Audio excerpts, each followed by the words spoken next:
Buenas tardes a todos. Bueno, vamos a empezar en esta tarde nuestro culto de oración y de meditación. Podemos entrar. Tenemos una oración al final, así que ahora vamos a dar paso a la meditación y antes de ella, hoy toca el mensaje. Está en Nehemías 5 del 1 al 5. Nehemías 5 del 1 al 5. El tema Nehemías defiende a los oprimidos. Y dice así la palabra del Señor. En esos días, algunos de los hombres y sus esposas elevaron una protesta contra sus hermanos judíos. Decían: nuestras familias son tan numerosas que necesitamos más comida para sobrevivir. Otros decían: hemos hipotecado nuestros campos, viñedos y casas para conseguir comida durante el hambre. Otros más decían: para poder pagar los impuestos tuvimos que pedir dinero prestado, dando nuestros campos y viñedos como garantía. Pertenecemos a la misma familia de los que son ricos y nuestros hijos son iguales a los de ellos. Sin embargo, tenemos que vender nuestros hijos como esclavos solo para conseguir lo necesario para vivir. Ya hemos vendido a algunas de nuestras hijas y no hay nada que podamos hacer, porque nuestros campos y viñedos ya están hipotecados a otros. El Señor bendiga su palabra y ahora será Marcelo el que tendrá la meditación.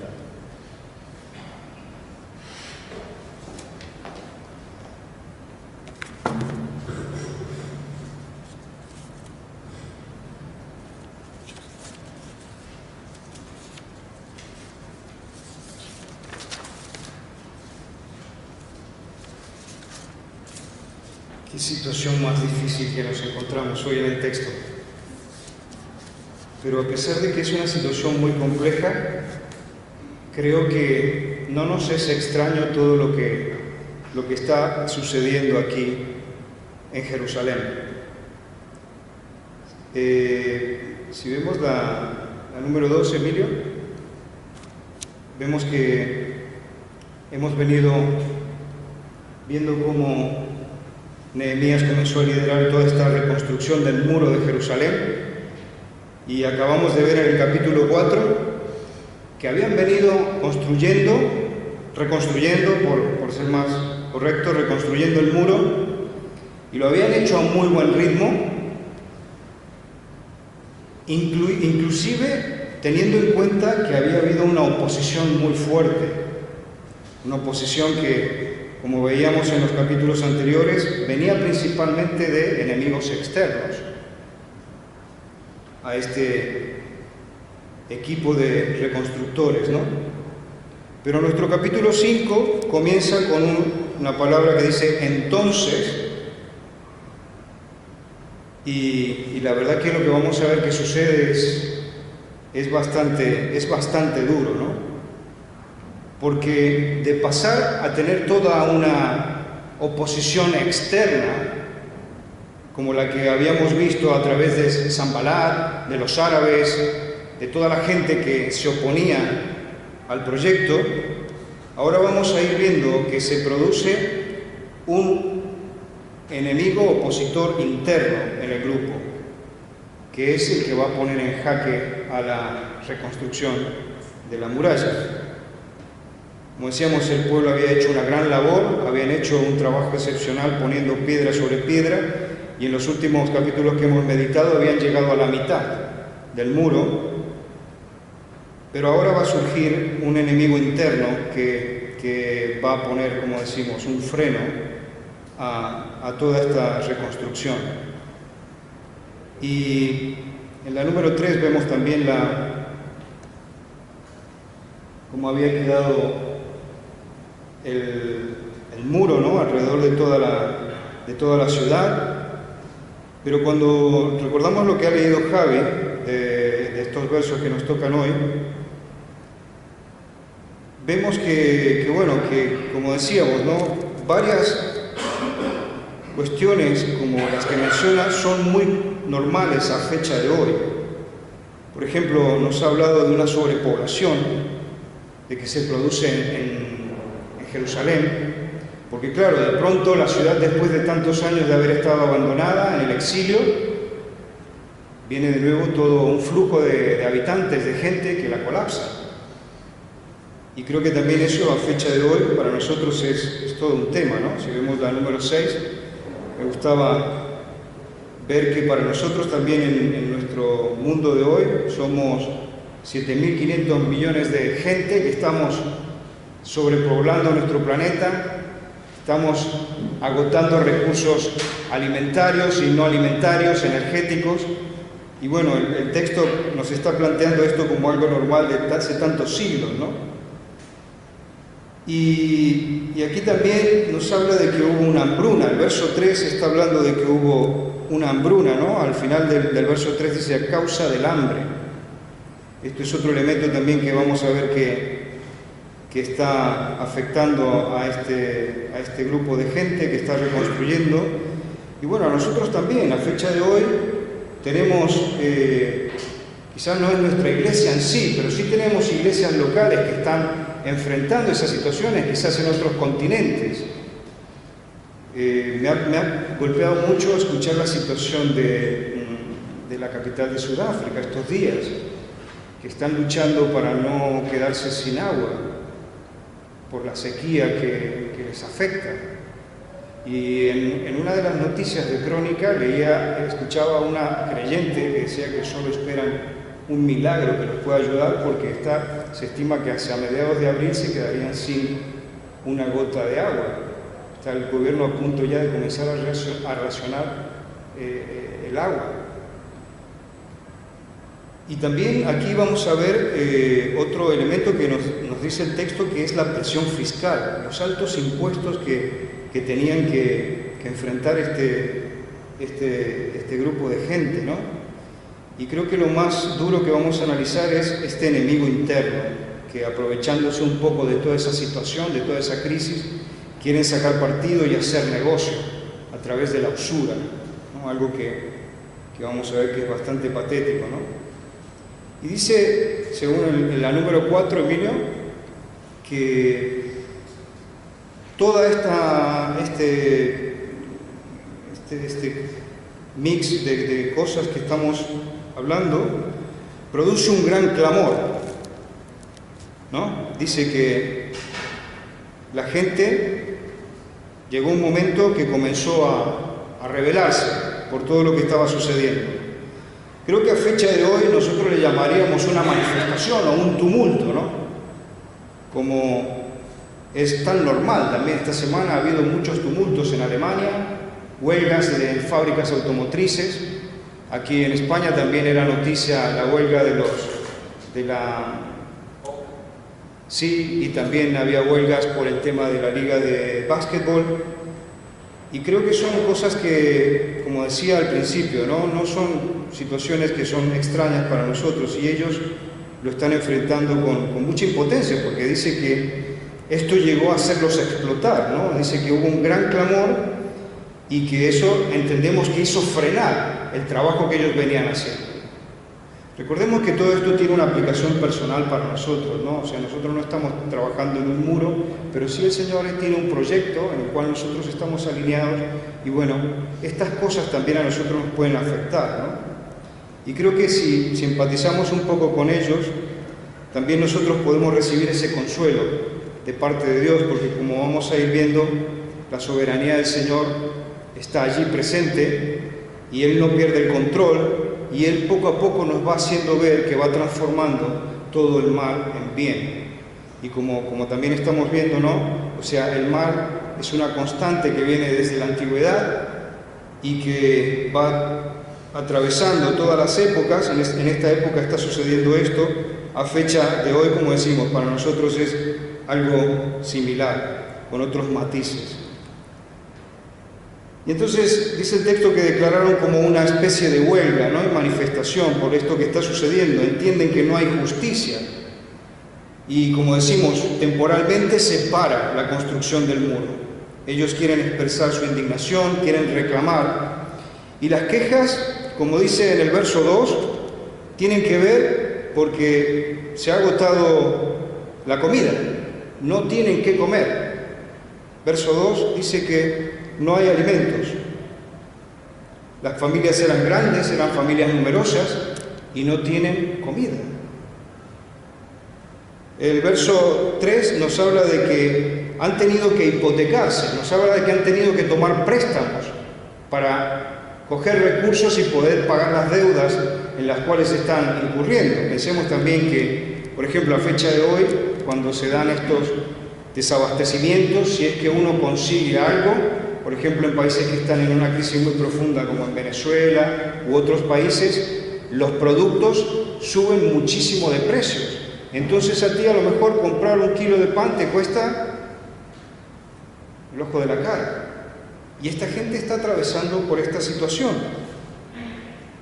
Y el verso 4 y 5 nos habla de las pesadas deudas en las cuales tenían que incurrir y que encima no podían pagar. O sea, incurrían en deudas y no podían hacer frente al pago de esas deudas.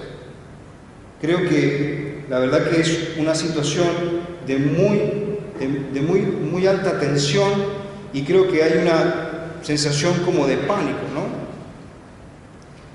Y entonces, cuando vamos desglosando un poco, ¿no?, las motivaciones que han llevado a esta situación, creo que lo primero que salta a la vista es la hambruna, ¿no?, que dice el capítulo 3 al final, ¿no? Ha habido una situación quizás de sequía, quizás algo del clima que afectó, no podían cosechar, se quedaron sin alimentos, y bueno, esto es lo que está afectando, ¿no? La segunda cuestión es esto de los impuestos. El imperio y todo gobierno para ir adelante necesita recaudar impuestos. Me gustaría si pudiera leer al que le toca a Esdras capítulo 4, 4:8 y 4:13. Es que aquí nos habla, en este capítulo, un poco las expectativas que había de parte del imperio en lo que era la recaudación de los tributos. Rehum, canciller, y Simsai, secretario, escribieron una carta contra Jerusalén al rey Artajerjes. Ahora sea notorio al rey, que si aquella ciudad fuere reedificada, y los muros fueren levantados, no pagarán tributo, impuesto y rentas, y el erario de los reyes será menoscabado. Lo que estaba sucediendo era un poco también parte de esa oposición que tenían desde el externo, y había enemigos que le hacían llegar cartas al rey Artajerjes diciéndole que Jerusalén, si salía adelante con su proyecto de ponerse de nuevo sobre el mapa, no pagaría esos tributos que estaban en las expectativas del rey que ingresasen, ¿no?, a las arcas del reino, ¿no?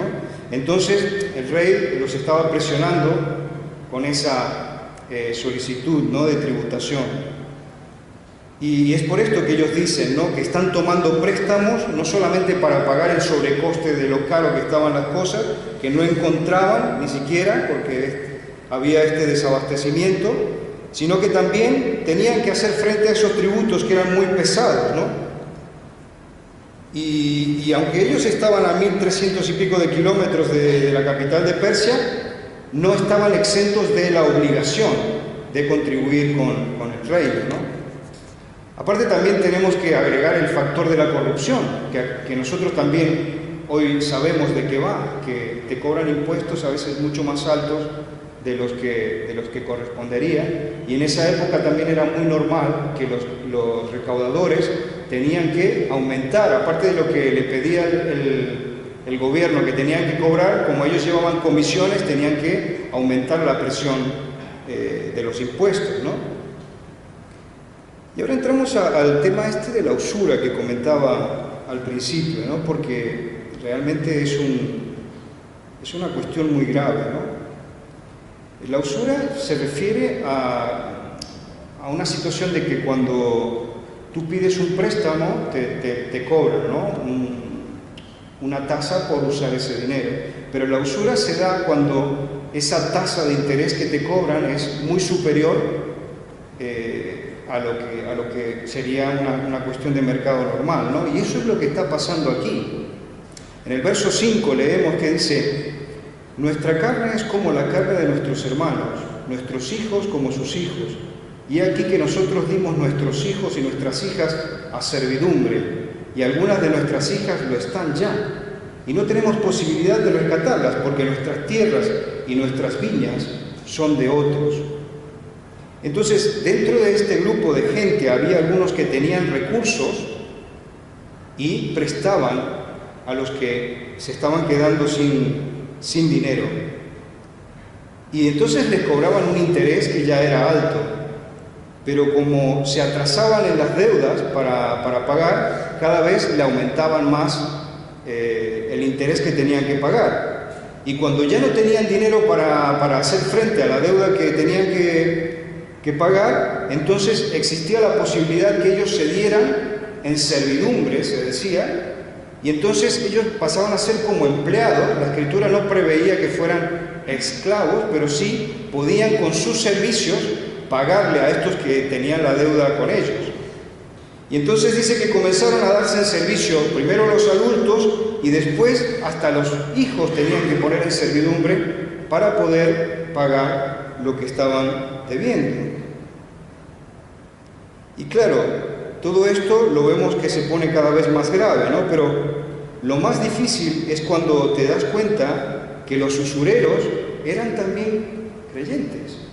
O sea, eran gente del mismo pueblo de Israel que habían quedado con recursos y se estaban aprovechando de la crisis y la necesidad de las familias para hacer negocio y llenarse los bolsillos malsanamente.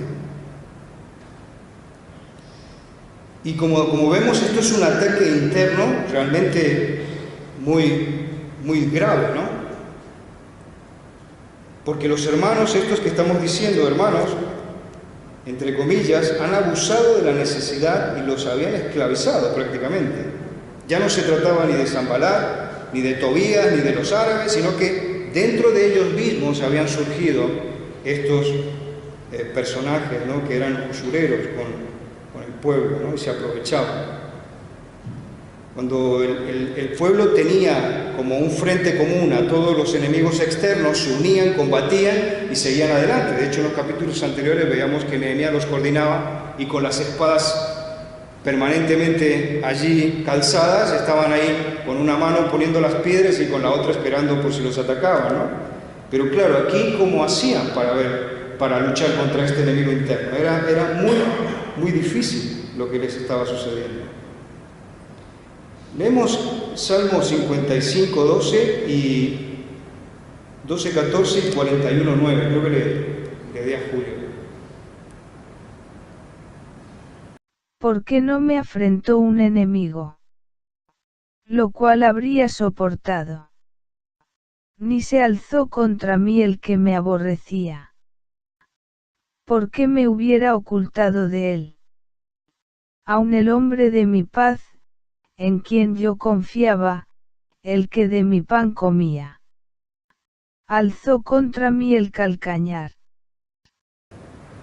Son dos situaciones de dos personas que están viviendo esa traición en la confianza sincera.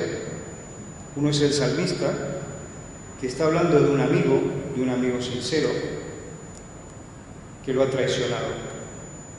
Que es un poco lo que está pasando aquí con estos usureros, ¿no?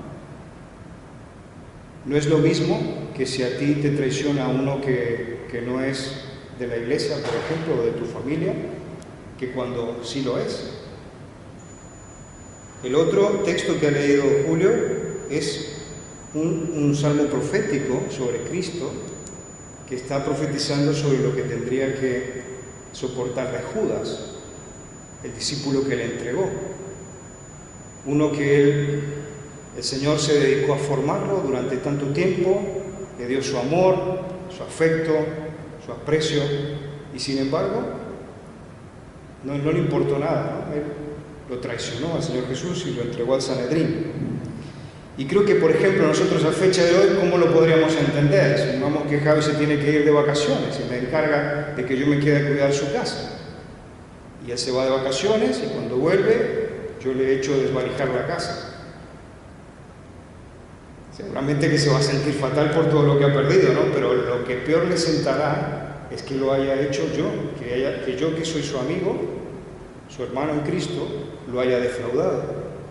Entonces creo que son elementos que el texto nos hace pensar, ¿no? A fecha de hoy nosotros cómo estamos en estas cosas, ¿no?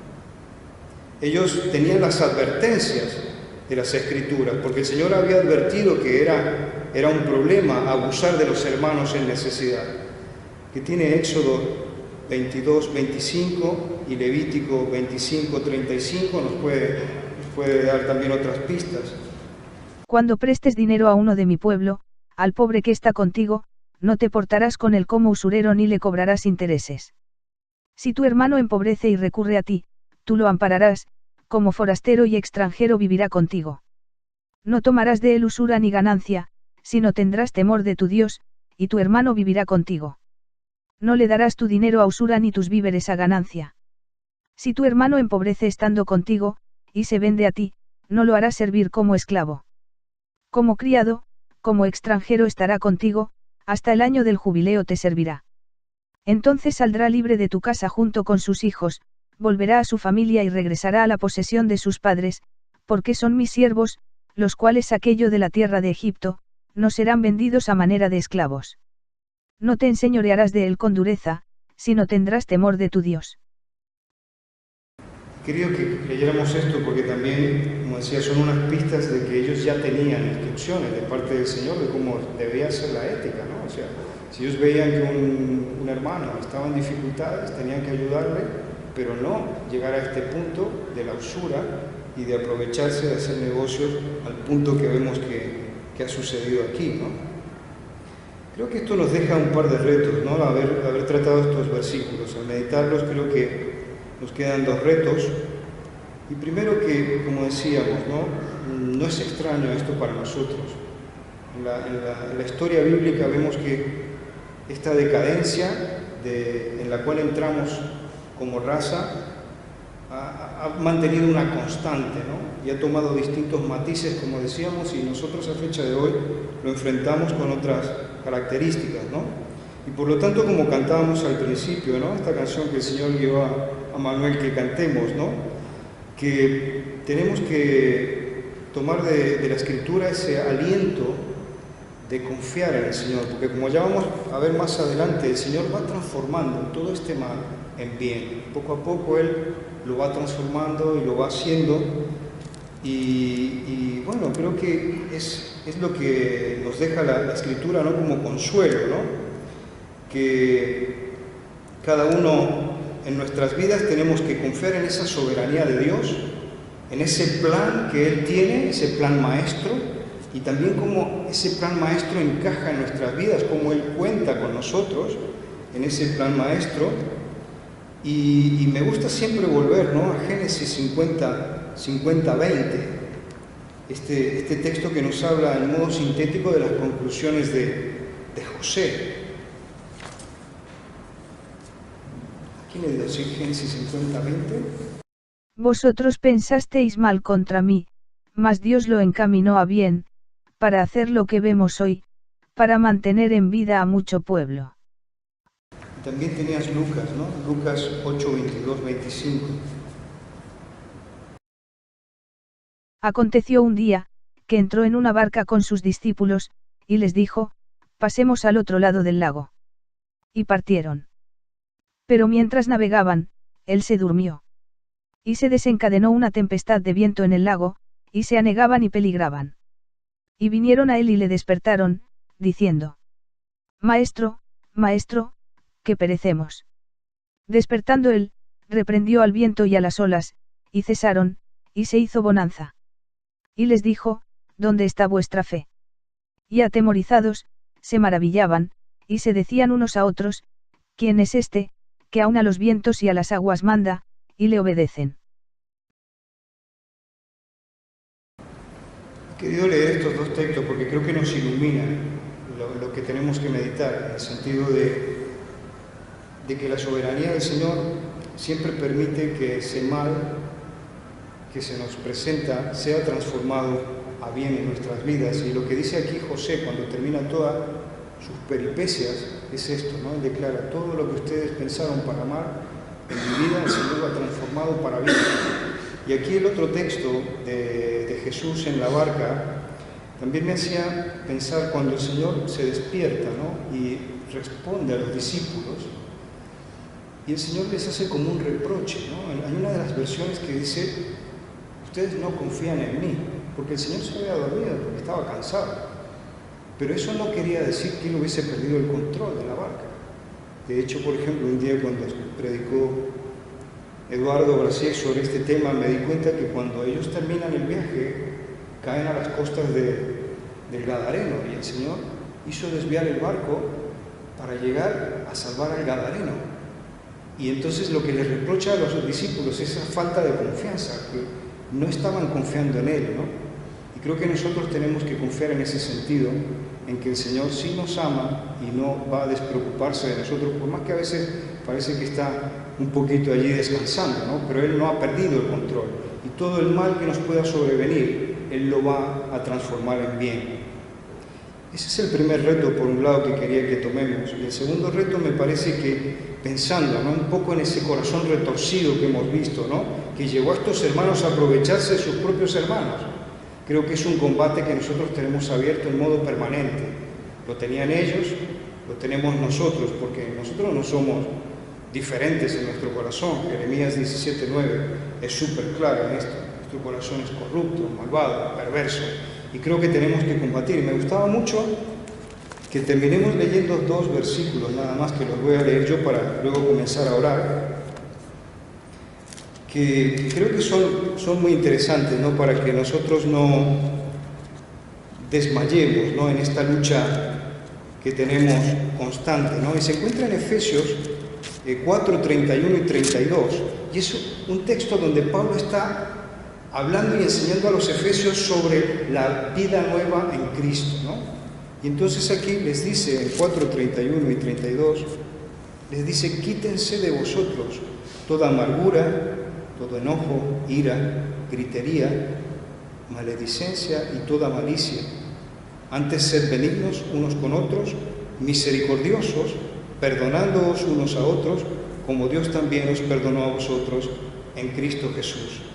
Y entonces yo quiero terminar con esto pidiendo al Señor que también sea para nosotros, ¿no?, el reto de luchar, ¿no?, de luchar en nuestro propio corazón, en el fuero interno de nuestro corazón, esa batalla que siempre está allí, permanente, que quiere desviarnos de hacer la voluntad del Señor, de hacer de que Cristo crezca y aumente en nosotros, ¿no? Así que yo freno aquí, vamos a orar ahora y a seguir disfrutando juntos.